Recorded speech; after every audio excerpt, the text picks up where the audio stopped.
Yes, and I think we're live now. Good afternoon from Turkey, and welcome to those of you who are joining us from all around the globe today for our higher education talk. My name is Ayşen Güven. I work as Director Education for the British Council in Turkey, and I'm delighted to be moderating this panel with such a distinguished panelists and audience.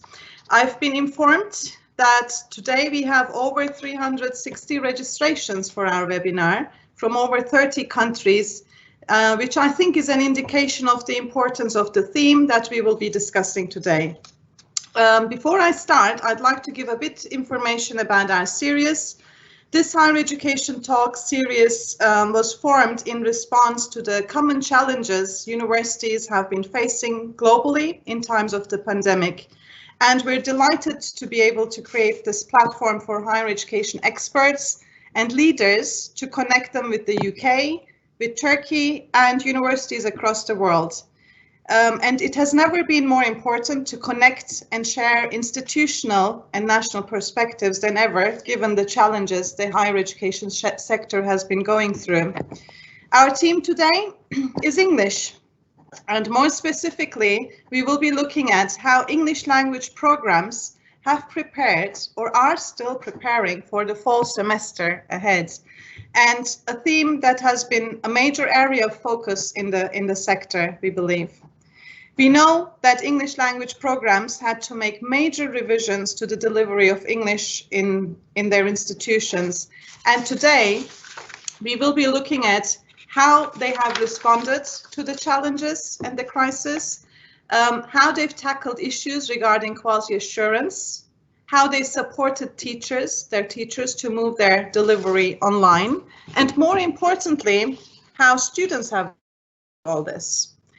So today we have a panel with distinguished speakers from the UK and Turkey to explore some of these issues and share institutional learning points about what institutions have gone through.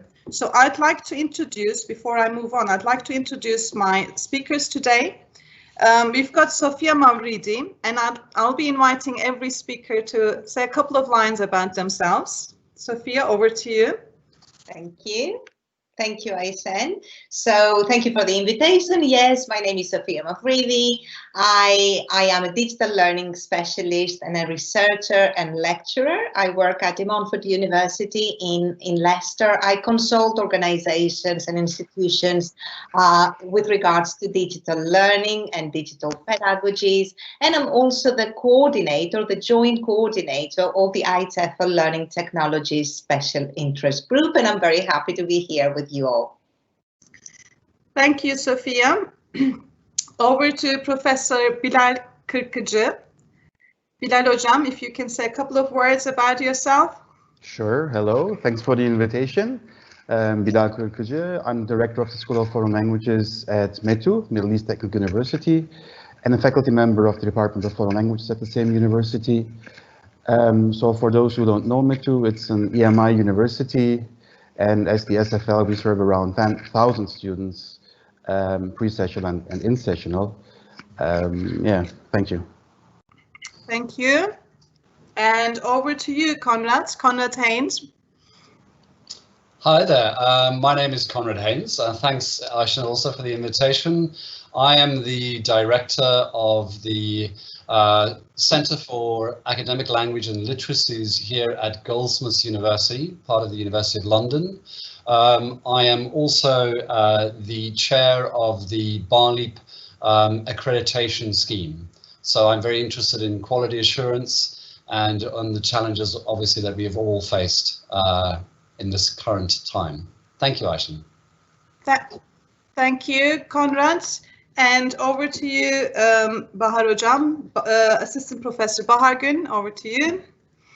Thank you, Ayşen. Thank you, British Council, for inviting me to this wonderful event. It's a pleasure to be here. And hi, everyone. Thank you for joining us this afternoon or morning. My name is Bahar Gün. I work at Izmir University of Economics in the School of Foreign Languages. I am the head of Teacher Development Unit in our School of Foreign Languages. and we are in charge of all the School of Foreign Languages teachers' educational professional development needs. I am also the president of TESOL Turkey Association. We are the affiliates of TESOL International and IATEFL Associate, and I am also the joint coordinator of IATEFL Teacher Education Teacher Training SIG. Pleasure to be here. Thank you. Thank you, Bahar. And as we were saying, you know, we have panelists with various hats here, which is great actually. And in line with this expertise in our panel, we've divided our webinar into two main areas. So Sophia and Bilal will be talking in the first bit about challenges and solutions in online education, learning points and the student response. And the second half will focus on quality assurance and teacher support systems. And before I invite my first speaker, I just need to share a couple of technical details about the webinar. So this session will be recorded and shared after the live session. And once you register, you can choose to attend all future sessions that we will organize in the forthcoming months. In terms of the flow of the format, we're going to hear from each of our panelists for about 3 to 5 minutes about their institutional perspectives. And then we'll have the more interactive bit where we will have questions from the audience. Just to share with you that we have also collated questions prior to this webinar, and we have tried to integrate these into polls that we will do during the webinar, but also into the second half of the question answer session. And I'd like to share the two questions that we will be asking our participants to answer during the webinar. And I'd like to invite my colleague Ali to share these questions with you, which came actually from the audience as well. Over to you, Ali. Good morning, good afternoon to everyone. We have two questions in our poll that I will share the link with you on question and answer part. The first question is about considering your students. Which skills do you find the most difficult when teaching online? The second one is about what should institutions invest for the future as far as English language programs are concerned. You will receive the link in a moment. Thank you. Okay, thank you, Ali. And we would like to invite our participants to answer those questions, because at the end of the webinar, in the second half of the webinar, we will address them also to our panelists, and let's see whether we have any different answers there. And without further ado, over to my first speaker. And Sophia, the stage is yours. Thank you. So did I say that I'm very glad to be here? I did. So yeah, I'm very glad to be here, first of all, because I've known Aysen for many years through IATEFL, but also because this topic is very, very close to my heart. I'm a digital learning specialist, so I think it stands to reason.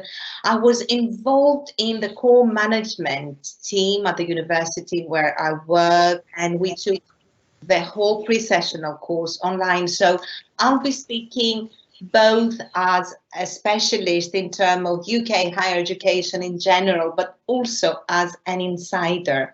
And I'm going to be focusing on the practical level as well. So I think the most difficult phase is behind us.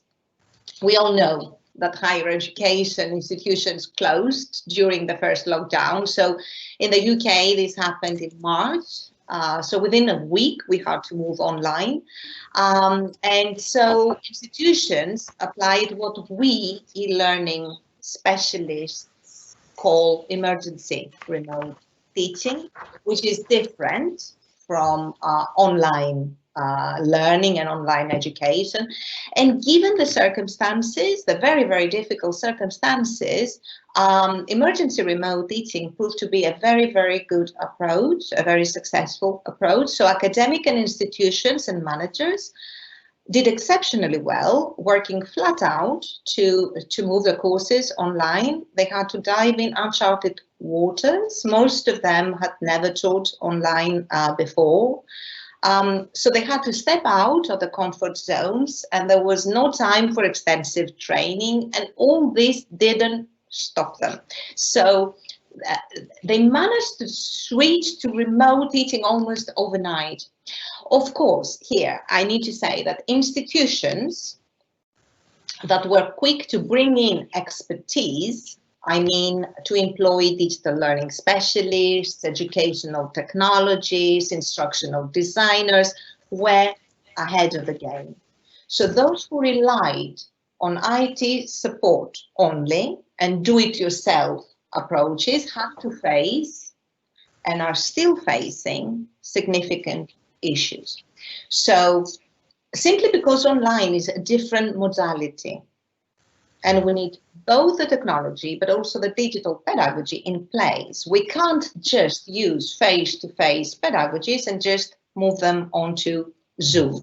So I think that the most difficult phase is behind us, which is very positive. Now, the challenge that is ahead of us is bridging the gap between emergency remote teaching and online learning, online education as we know it, because emergency remote teaching may have been an excellent approach during the first lockdown, because without it there would be no continuity, but it is not sustainable in the long run. And as a digital learning specialist, I would say it would be wrong to establish it as the new paradigm of online education. So why? Because research shows that there were challenges. There were challenges with the pedagogy. There were challenges with teachers and managers and administrators overload, and perhaps more importantly, with students learning. So, and as I said, that this was inevitable because everything happened so fast. I would say that to bridge the two, we need to redesign the learning experience according to how people learn online, according to principles, and we need to bring in expertise, proper teacher training, proper teacher support, and we need more collective work. And I would say that there are no shortcuts or magic solutions. And just one thing, it's not just about the teachers and the managers. We talk about the teachers and the managers, but we also need to talk about students. They may be fluent users of technology, but it doesn't mean that they can use when it comes to formal learning that involves cognitive processes. The online learning is a learning curve for them too. So they need a new set of literacies, and we need to integrate these literacies. We need to embed that to online learning as well. However, for the teachers and the lecturers to do that, they need to know how to do it. We cannot expect everything from the lecturers and the teachers. Remember, they didn't have experience when they moved to online, so we need to support them with training and ongoing support in general. Thank you, Sophia. You're on mute, Aisha. Yes, thank you, Sophia. Some of the questions we have received from the audience were around motivation, and especially English language learners. The idea, I think the responses we got, the questions we got were more about English language learning online. Is it, my students aren't really motivated to do that. So those were the comments we have received. How would you respond to that?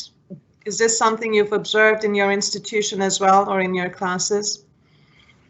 Yeah, thank you, Aysen. Am I live? Yes, you are. Okay, now I am. So yes, this is something that I've heard. I've heard people saying that motivation drops when people are online, but I will respectfully disagree. So I would say that the level of motivation for most students and teachers depends on how the course is designed. It depends also on the teacher, it depends on the syllabus, it depends on how engaged the students, how we engage the student with the materials. So all this depends. So just to give a very, very short example, when we e-learning people design an online course, we need to make sure, we try to make sure that there are three kinds of presences: the social presence, the teaching presence, and the cognitive presence. And these are key elements to learning and students' motivation and engagement. So if our lessons are synchronous, for example, and are predominantly teacher-centered, then the social presence will be lacking and students will not be motivated. It's a bit boring, let's face it, to just see an avatar or a talking avatar and slides and just not do anything. Now, if our asynchronous learning, for example, is learning in isolation and there is no teacher presence or students don't interact with classmates in forums, then the social presence and the teacher presence will be lacking. And finally, if our asynchronous materials are 30-minute lectures, and we just give these materials to students, or we send them PDFs that we would use in the face-to-face classroom, PDFs that were designed for a face-to-face classroom, then the cognitive presence will be lacking and students will be struggling with cognitive overload. So these are key elements for the design, development, delivery of online courses. And I think that if we are trying to find a solution, this is where we should be looking. If we have time, I could elaborate on actionable steps. Is this something that I can do? Is there time for me to do that? I think we will come back to this, Sophia, because these are some very important points. And regardless of the context, whether it's in the classroom or online, I think there are some principles that we probably need to invest in, or maybe we need to provide teacher support. So maybe we can take that as down as a note and come back to it after we listen to all of our panelists, if that's okay. Absolutely. Yeah, absolutely. Okay, so I'd like to move on to Professor Bilal Kırkıcı and listen to the Turkish institution's response and his perspective. Over to you, Bilal. Thank you very much. So Sophia was quite positive, which I appreciate. Mine will be a rather negative contribution, comparatively speaking.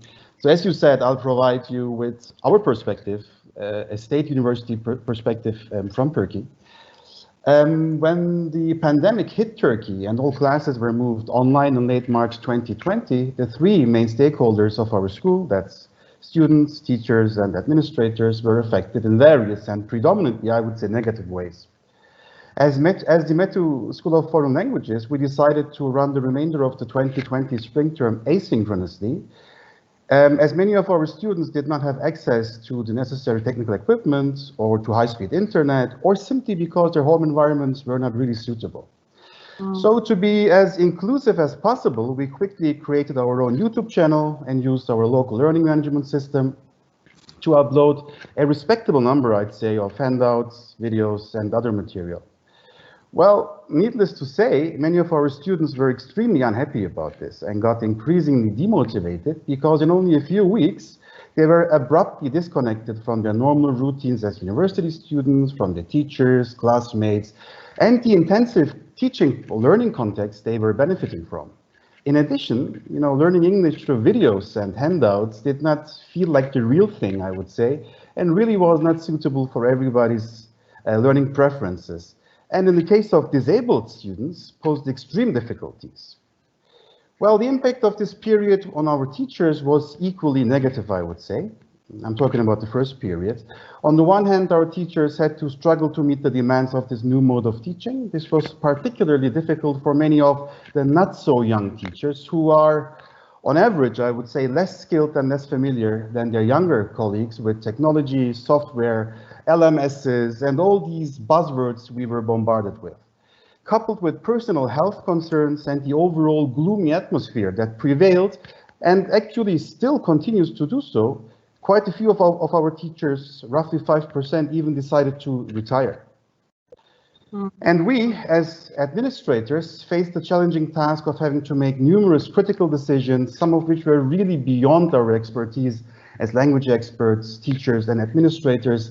We suddenly found ourselves trying to make sense of cybersecurity, epidemiology, virology, which was really way too difficult. In this sense, I would say the key terms that define the first period up till September would be unpredictability, irregularity, and instability.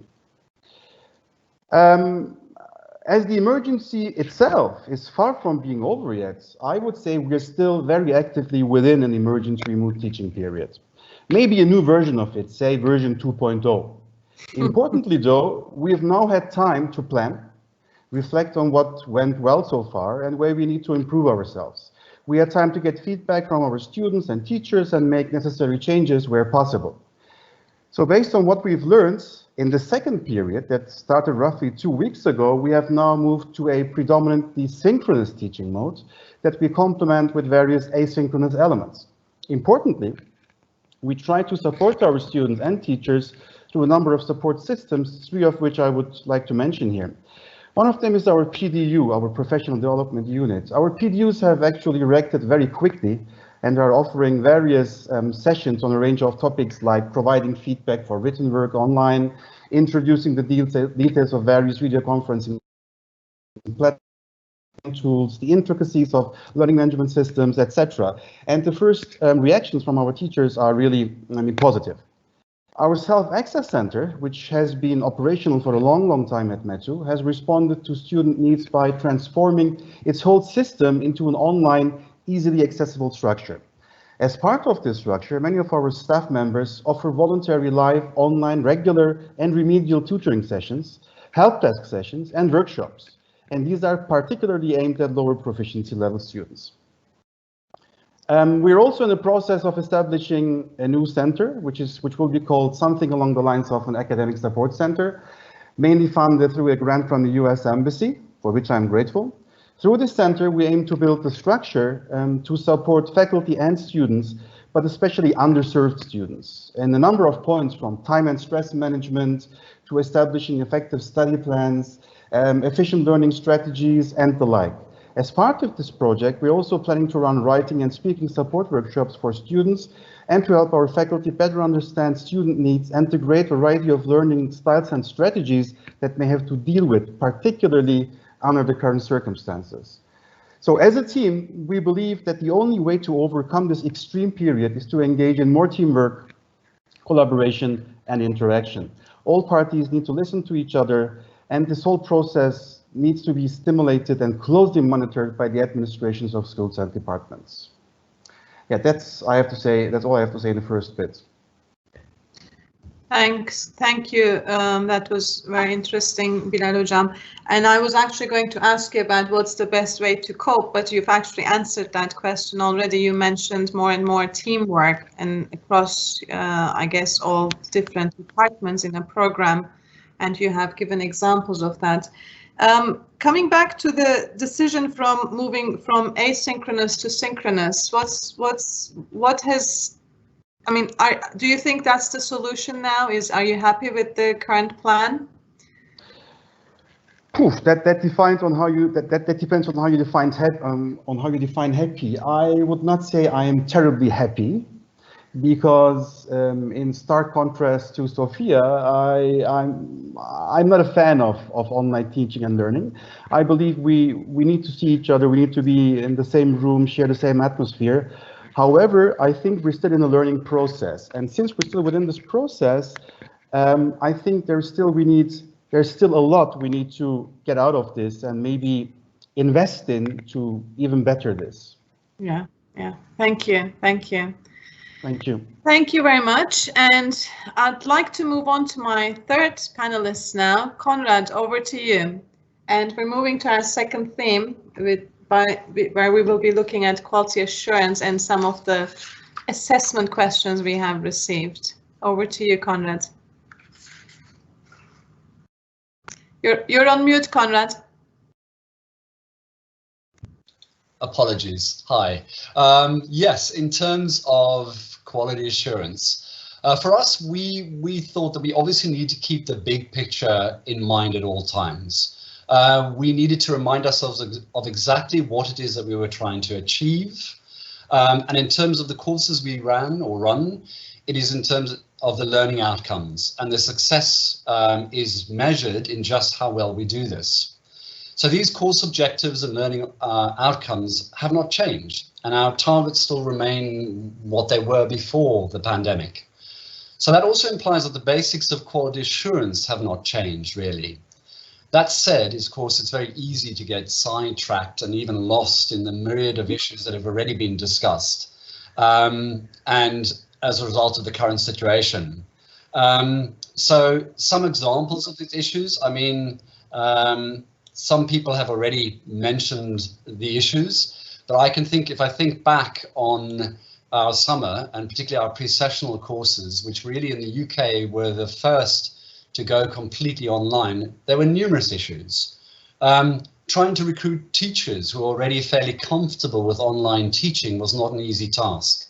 And we were all recruiting large numbers of teachers. Ensuring the teachers were fairly comfortable with our virtual learning platform and other platforms in itself was not easy. As a result, some of our tutor inductions this year were longer than they'd been in the past, to ensure that they were familiar and comfortable with using our virtual learning platform. Trying to create a community of practice is always challenging, particularly when there's summer teachers who are just coming in for the summer. But doing this online is even more challenging, I think. So we had online social events like quizzes, which helped to familiarize teachers with the technology and at the same time with one another. The obvious issue and difficulty might have been, and was for us, assessments, in the sense that they needed to run smoothly, they were fair and valid. An example of this for many institutions where they had problems was with testing listening. At Goldsmiths, for example, I'll mention one of our issues, was that our listening test was meant to last for an hour only, and it ended up being online and available for 24 hours because there was a technical issue. Fortunately, the way we'd constructed the test helped in that we were not focusing on discrete items that could easily have been shared among students, but rather on a sort of global understanding of a lecture. And so that helped us. And in fact, the results we got were fine.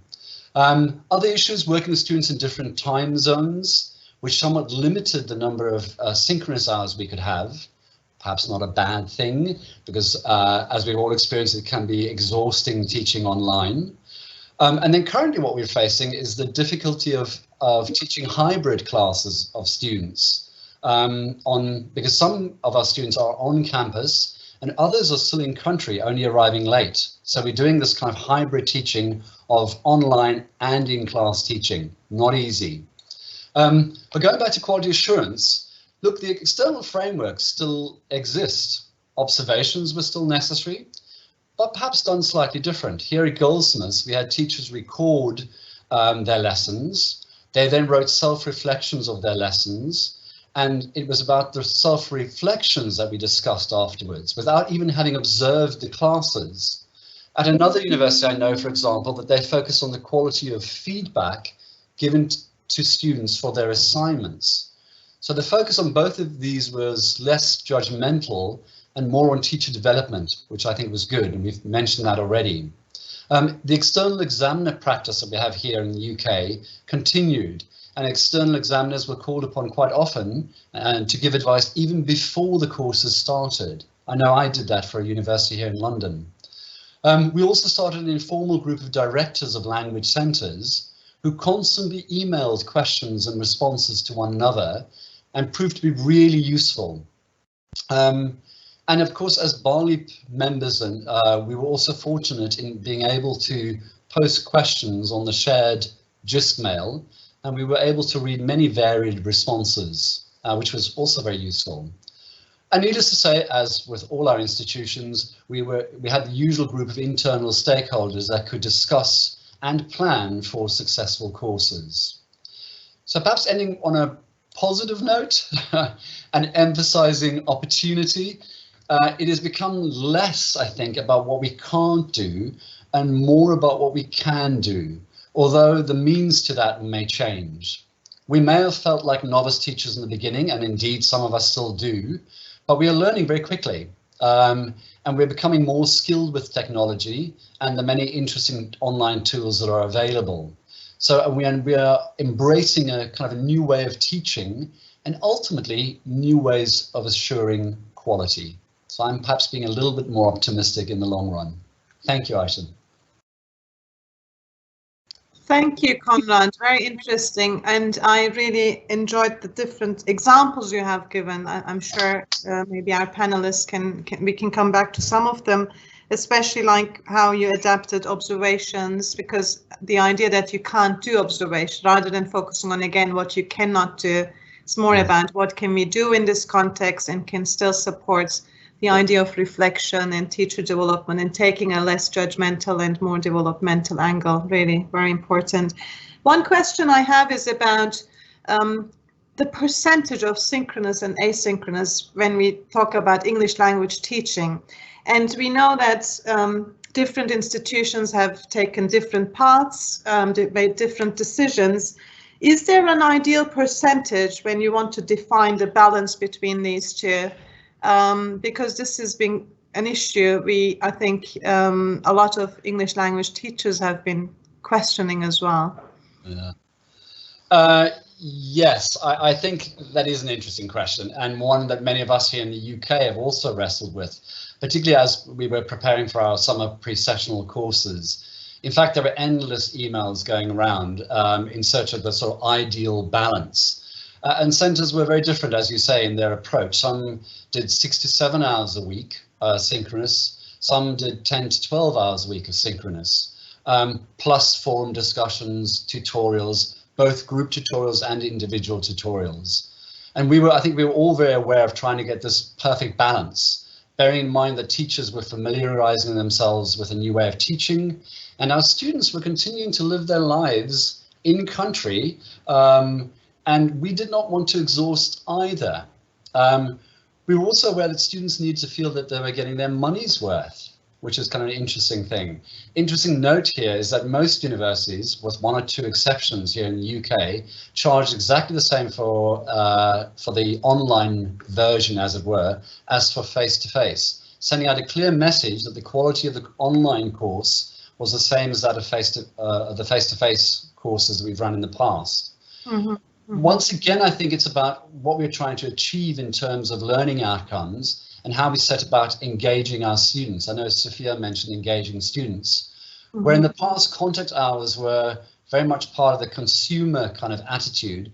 We are now implementing other approaches to learning, approaches that we were aware of and recognize, but perhaps did not fully embrace in the past. Things like flipped teaching and learning, and the real value of autonomous learning. These are now reality and very much part of the teaching we deliver. So ultimately for me, it's about student engagement with the course. It's about ensuring that teachers don't get exhausted, nor students getting exhausted. It's about the logistics of when and how to deliver a course. Here at Goldsmiths, for example, we are limited in terms of room space in order to do face-to-face teaching. And we're also limited in terms of cloud space for Zoom recordings to keep them and review again. It's about recognizing that students have a life out there that is different to what they would have had if they'd been here on campus and perhaps a lot more focused, who knows. So I think all these factors need to be taken into consideration when determining that balance of synchronous and asynchronous teaching. So I don't think there's a perfect bullet, answer, silver bullet for that. I think it is a matter of weighing up all these factors. Yeah. Thank you, Conrad. Over to Bahar Gün now, our last panelist, and then we will be able to share some of the poll results, which we are really looking forward to as well. Over to you, Bahar. Thank you, Aishan. My fellow panelists already discussed different aspects of online teaching, and in this round of the panel, I will be talking about the teacher support systems in our school and how we are preparing for the fall semester and beyond. So like everybody else, we were caught unprepared when the pandemic hit us. We were not ready for online teaching. It posed a huge challenge for us, and we found ourselves adopting new identities, if you like. So we, as online teachers, as online facilitators, we are now managers, managing learning for our students. We are now mentors, we are now motivators. We are now empathizers. So we were all of these things before, but now we have to do all these things in online platform, which is a huge challenge. So I think, like everybody else, we passed through all the 5 stages of dealing with grief, all the way from denial to acceptance. And now we hit the acceptance stage. We accepted, like Sophia said, the difficult part is behind us. Now we accepted the situation. Now we are dealing with it. Although we are missing the physicality of classroom teaching, we are missing the social interaction with our students. We are planning ahead, and we are looking at what we can do for our students and for our teachers. So School of Foreign Languages, it's an English medium university, like I said earlier, and we are looking at a very big school, 3 different programs: intensive English language program, undergraduate English program, and second foreign languages program. And we are working with 160 teachers. And as soon as COVID-19 hit us, we took action, like Tdu did, and we sought ways of helping teachers, supporting our teachers. So what did we do? I'm talking about last March, since March. We have been providing training sessions for our teachers. We created our own YouTube channel. We created lots of videos for our teachers. We organized an online workshop festival, which was hugely successful. Lots of teachers participated, their PD projects there. So lots of individual support from the trainers to the teachers. I think it is still going on. I'm sure it is the same everywhere. Teachers are in constant contact with teachers, WhatsApp groups, conference calls, you name it. They are constantly trying to support the teachers in the school. Last summer, at the end of the semester last year, we did 2 very, very useful things. Number 1, we held focus group meetings with the teachers in our school, in all the language programs. We asked them about their challenges, about their success stories, best practices, their frustrations, if you like. So we collected lots of data, and our aim in doing this was to identify their training needs so that we can prepare for the fall semester. So we collected data from there, and that was one useful thing. The second useful thing we did was to observe teachers' lessons. We asked volunteer teachers to share their recorded teaching videos with us. We observed their lessons. Obviously, we gave them feedback, but our ultimate aim in doing this was to, again, identify their training needs. And you wouldn't believe how much we learned from those focus group meetings and lesson observations, online lesson observations, of course. So based on the results of these analysis, we designed our training program for this semester. So what are we doing for teachers in this semester? We are again offering them training sessions. We are offering short courses, mainly focusing on online teaching. Our individualized PD projects will continue, so teachers are working individually with trainers online. We are planning another workshop festival. We are organizing online support systems, meetings. So this is one thing I would like to emphasize. From our experience in the past 7 months, we came to realize that teachers need to, vent off. So they need to share their frustrations, they need to share their emotions, their feelings. So we organize meetings like this, and we will continue doing these. And trust me, sometimes they can be even more useful than an individual training session. So teachers' emotions are important, so they need this kind of meetings. So these kind of, we call them online support meetings, it will continue. Another thing we are doing for our teachers this semester is that we created an online platform for them. We call it the Tdu Discussion Board. Teachers will be able to post their questions, share ideas. So if you like, it will be like a virtual teachers' lounge. So that's another thing that is going to start very soon. So like I said, considering all of these things, while doing all of these things, we realized that teachers need more emotional support besides technical support and training. And one more thing I would like to share, if I still have time. From our experience in this past 7 months, we realized that sometimes teachers are overwhelming themselves by clicking on all the links they can get their hands on. I did it too. I clicked on every webinar link that I could find like there was no tomorrow, and I overwhelmed myself. I'm sure many teachers will relate to this. So we have to realize this year that we have to be selective, and we have to avoid giving teachers long lists of beautiful educational tools. Here's a wonderful tool, here is a link.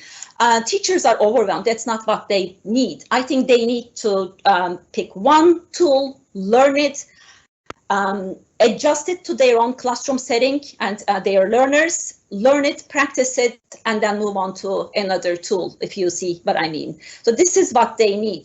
We have to be selective. And the good thing about in-house training, I believe, is that when we are designing the content of our training sessions, we make sure that even if we are introducing a technological tool, a website, we make sure that we are including our own books that we are using in the School of Foreign Languages, that we are referring to the profile of our own learners.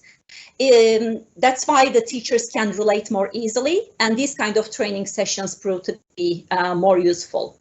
So finally, I would like to say that this pandemic period has shown us one more time. It has been confirmed now that the teachers are resilient. I love this word. Teachers are resilient, teachers are dedicated, teachers are committed, but teachers being resilient, teachers being committed or dedicated does not necessarily ensure quality online instruction. So we have to keep that in mind. Therefore, the trainings should be ongoing. Professional development activities for teachers should be ongoing. We should invest in teachers, and we should invest in teachers some more. That's all I have to say. Thank you. Thank you. Thank you, Bahar. Very interesting, and the resilience message as well. And I remember in one of the previous webinars, we had one panelist saying actually, yes, teachers are resilient, but students are more resilient. Would you agree with that in the English language teaching context? Because I'm trying to think about what we discuss a lot about how teachers have responded, but what about the student side? I mean, learning English online, and I kind of agree sometimes with the student resilience being even more than teachers, as a parent of some students as well. But just wanted to ask that, you know, what's been your observation as far as the student response to all this has been concerned? Because we're coming to the more interactive bit. I think I can pose these questions. Yeah, yes, since the pandemic started, I have been teaching online many hours, and I think I can go ahead and say students are resilient as well. Students are trying their hardest. Although I have to admit, some of the students gave up. Some of the students said, no, we can't continue like this. We don't like online teaching. We miss being together with our fellow students in the classroom, with our professors, with our teachers, and they gave up on this. But many students, they are resilient, and they are trying their hardest. Despite all the challenges, they are trying their hardest to participate, join in, and get the most out of the online sessions. So yes, we should appreciate their resilience as well. Yeah, thank you. There is one question that came prior to this webinar from the registration list, actually, which links to what we've been discussing, and maybe I can pose it at this stage. And it says, actually, compared to classroom teaching, online teaching is a bit dull. Online learning of English is a bit dull. After a while, I think it causes some kind of depression on the student side. Would you agree with this statement?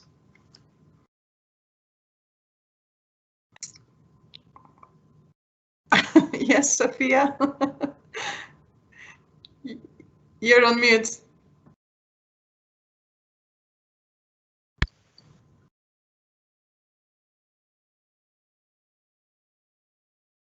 Okay.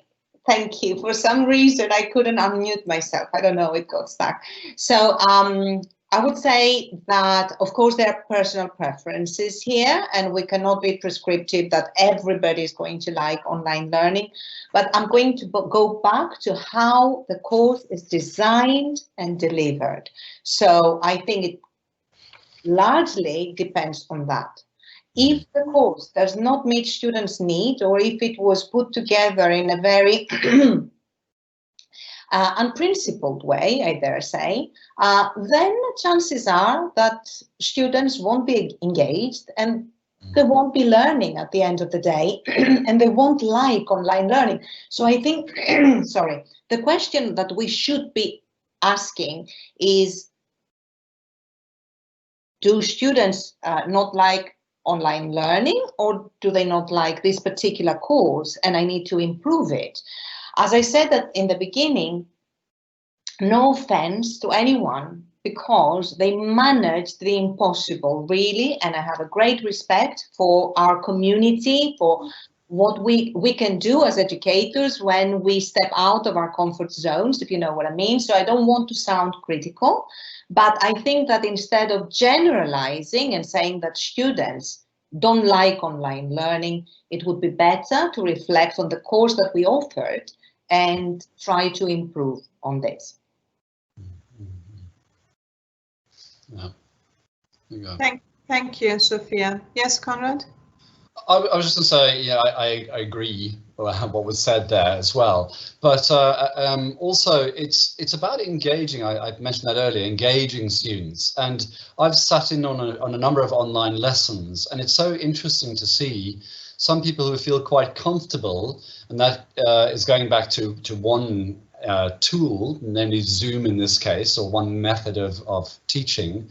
And this teacher was just very, very, very comfortable with using Zoom. So it wasn't bells and whistles, it was using the chat, the breakout rooms, and the pace of the lesson was actually amazing. And the students were engaged throughout the entire lesson. It was the topic that was being discussed. So it's also the course content, I guess, that kind of got them stirred up and excited. But I don't think we necessarily have to embrace a million different tools, as was said earlier as well. But it's getting to know one particularly well and then really mining it as much as possible. And I think that can engage students and actually make for a really exciting lesson, not only for the students, but also for the tutor. So that's my penny's worth. Thank you, Conrad. Yes, Sophia? I just want to grab this opportunity because both Bahar and Conrad said something that I'm sorry, I'm just losing my voice. So I had a lecture before the event, so perhaps because of this. So because this has been my motto for years. So I just want to say that from the educational technology perspective, from the digital learning perspective, yes, this is 100% correct. So what happens here, and that's why I want to flag it, because we're talking about training, and I couldn't agree more. But what training exactly? Because suddenly there are many trainers around. Okay, so everybody who has been working on Zoom since the beginning of the pandemic suddenly delivers courses and how to do this and how to do that. And don't get me wrong, it's good to embrace this practical knowledge. However, we need to differentiate, to distinguish between expertise and what we do in the classroom. So when we invite something, that's why I said from the beginning that we need to bring in the expertise. An expert with an educational background in educational technology and digital learning will never bring in bells and whistles to the training and do this tool and do this tool. And no, the training of a real expert, and that's why I'm saying, ask for the person's background. What is their background? Have they designed online courses? Have they done training before the pandemic? Do they have a formal qualification to qualify as a digital learning specialist. And I'm flagging that because we are talking about education here, and it is a very crucial moment with regards to education. Teachers and administrators are struggling, so the training needs to support teachers, not to confuse them more. So the training needs to go beyond tools and link the pedagogy with the technology and help the teacher to make informed decisions and realistic decisions when they teach with technology. It should not be about bringing in bells and whistles or spicing up the classroom with tools or clicking this button and click that button, simply because this is not digital learning. In fact, using tools unnecessarily hinders learning, distracts students. So this is what I wanted to say, and you can tell that I feel very passionate about this, but I think that this... Thank you, Sophia. I'll just give the word to Bilal Hocam and then maybe share the poll results, see what our audience has said in relation to the questions, and over to you, Bilal Hocam. Yeah, very quickly, I totally agree with what Sophia just said. In spite of my discontent with online learning and teaching environments, I think teachers need to understand that, you know, it's new, right? So when you first teach a course face to face, it's never perfect. You need 6, 7 rounds of teaching before you become happy with your own course. The same here. So I can understand the frustration behind this, but I think we're all in the same boat here. In this sense, I agree with Sophia that we need to talk to the right people, and that, you know, Zoom is just a tool, or Teams is just a tool, and, you know, even the best tool will not be able to help you teach things that you know. Okay, thank you. I'd like to give the word now to my colleagues to share the poll results and see whether we want to comment on them. Over to you, Ali. Hello again. Let me share my screen with you. So this is the first question we posed to our audience. The question was related to which skill or skills do you find the most difficult when teaching online? Speaking was the most selected one as the most difficult skill while teaching online. The second question that we have is related to what should institutions invest in? And we see that professional development for English language teachers is the most selected one by our audiences. Yeah. Okay. Ali, can you scroll up to the first question, please? And I'd like to ask maybe, I mean, is this an unexpected picture? Is this something we've been, is this a surprise? Anything that surprises you here? No. Any comments? Can we teach speaking effectively online? I know Sophia will like this question. Concerns.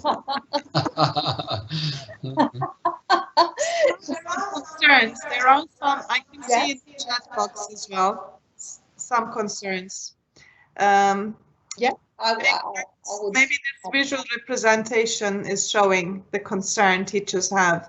And I think it's the teaching of the productive skills, I think the chart highlights. Is this something institutions are, you know, need more time to focus on? I mean, any comments welcome here? Yeah, Sophia. Yeah, so thank you. Yeah, very briefly to say, because I see that Bahar wants to answer as well. So just to say that for our professional that, you know, help design, we use the synchronous classroom exactly for this. So the primary purpose of the synchronous classroom was not to provide feedback from the asynchronous bit. This was something that we insisted that we need to use the synchronous classroom for students to practice speaking.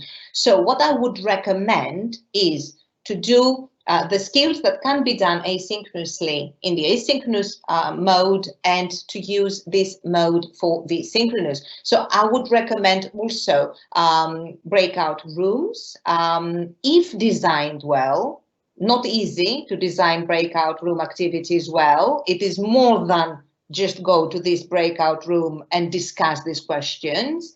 Nothing is going to happen if we do that. So if designed well, they give students great opportunities to work in small groups and engage, and also they help us to make our classrooms less teacher-centered. So thank you. Actually talking about the same principles that apply to the face-to-face apply to the online in a way. Isn't that what we're saying? I think it comes back to course design, as you said, and integrating those principles and making sure obviously that support is coming with the teacher training aspect of it. I'm sure Bahar has what to say. Yes, over to you, Bahar. I desperately wanted to answer this question because I'm going to provide first-hand experience because I am teaching speaking online. I have been doing it for months now. So my answer would be speaking too, obviously. Here are the challenges we are facing. Number one, the students don't have microphones. They don't have cameras. Number two, they do have microphones and they do have cameras, but they are not working. Number three, they have working microphones and cameras, but the students are reluctant to switch them on and say something in English in the speaking classes. So so mainly technology and student reluctance. These are our challenges. So what should be done? If you look at skills teaching in general, the premise is the same, Ayşen, like you said. When we were teaching face-to-face, what were we looking at? We were looking at communicative, engaging classes, right? That applies all 4 skills. So online teaching reading, receptive skills, reading and listening can be manageable. I think online we can still follow the pre, while, post stages of those receptive skill teaching. Writing, you can provide input, set the task, ask students to upload their written work somewhere, or write in class if it's a synchronous class, and give feedback right then and there. The challenge starts if it's a speaking class because of the very reasons I just mentioned. So I completely agree with Sophia here because I can hear the audience saying, oh, we have the chat panel, we have the breakout rooms. Breakout rooms are fantastic. I'm using them. I love them, but I have seen so many instances of disastrous uses of breakout rooms. So speaking teachers should not feel comfortable because now I'm going to put you in groups of 6. I will send you the breakout rooms. Here's your discussion topic. You have 15 minutes, then come back. This is not an effective speaking class, as you will agree. So if you are using breakout rooms, the tasks should be set very, very carefully. The instructions should be crystal clear. Then they go to the breakout rooms. Every individual student should know what they will be doing, what they will be saying. Monitoring is another challenge in speaking sessions. Breakout rooms, teacher visits each room and provides feedback, monitors students' work. I am assuming technology is working, then it is okay. But I remember I disappeared on my students. I said, see you guys shortly, and I disappeared and I never came back because I lost my connection. So that's another challenge. Monitoring is a challenge. And after the breakout room activities, we should invite the students back to the main room and do some kind of general feedback session in the main room to wrap up the activity. So many things to take into consideration when using breakout rooms. So teachers, we have to be extremely careful. I agree with you, Sophia. Thank you. Thank you. I have a couple of minutes. There is one burning question I see in the chat box, which I want to phrase, because I think it's also showing that we work in this bigger ecosystem as language programs, the university itself, and sometimes expectations and maybe fears of policymakers who think the only online safe assessment can happen in the classroom. And there are some questions I see in the chat box about, can we guarantee safe, uncheating online exams? Is this possible? So there is a lot of concern around assessment and cheating and monitoring, as Bahar was mentioning. Is this a concern in your institute? Maybe just one sentence. Is this, because I think this is an important aspect, and the fear of, oh, we have to prevent, yes, the fair and assessment issue. Yes, Conrad. I was just going to say that actually I think we need to obviously be aware of that, because I think that has been an issue in the past. But I think, as we did with our listening exam or assessment, is you have to kind of rethink it somewhat. So in essence, it's not like an IELTS type exam where you're testing discrete items. You might actually understand more or test their understanding of a lecture, their whole understanding of it. And so set a task around that. And actually, yeah, it doesn't really, you know, it can last for 24 hours online. And actually, it's still going to produce a result that is, you know, robust. So I think it's rethinking assessment. Things like coursework rather than, you know, a final assessment at the end is a way of approaching it as well. Yeah. Thank you, Conrad. I'm aware of the time. I'll invite one more comment related to this, but I really like the phrase of rethinking assessment, and you know, because there are lots of concerns in the chat box I see about assessment, but most of them are around how can we do online better, how can we prevent cheating, how can we be fair. But maybe it's more than that. It's actually rethinking what kind of course tasks you can actually design to monitor student learning. And I think that's a big shift from the traditional, this is what we will assess, and which is maybe something that English language programs have to communicate to senior management, because they're not always operating at in their program level. Bilal Hocam, one final comment from you, and then maybe I need to unfortunately close this discussion, but you know, yes, over to you. Okay, thank you. I think Conrad said it all. And the short answer would be yes, cheating is a very serious issue. I don't think you can stop it in any way, but we have to think out of the box. I think we are still used to being reactive, right? So the problem comes, we react. The problem comes, we react. We need new digital policies, as you said, Ayşen, at the SFL level and also at the university level. We have to install new digital policies, which is not the case really in Turkey, I would say, so far. Yeah, thank you. Thank you. I mean, I really regretfully have to finish this. I mean, I would like to thank my panelists and the participants for being so active on the question board. But I think we said lots of things. We talked about teamwork, more need for teamwork, actually, at all levels. I think Bilal Hocam mentioned that, you all mentioned that. I also, you know, just want to highlight what you said, Conrad, about less is more, actually. And I think it was also highlighted by a couple of panelists, rather than trying out lots of new things, you know, focusing in line with what you want to achieve, in line, you know, with the course outcomes you want to achieve, prioritizing and giving teachers time. And I think we also touched upon teacher exhaustion, student exhaustion, and bearing in mind that we shouldn't just change the whole face-to-face to synchronous, you know, same time. So I think there are bigger thinkings needed, and it's not just program level, but the whole university level as well. If that's, I mean, we've mentioned lots of other things, but I think these are pretty much the highlights.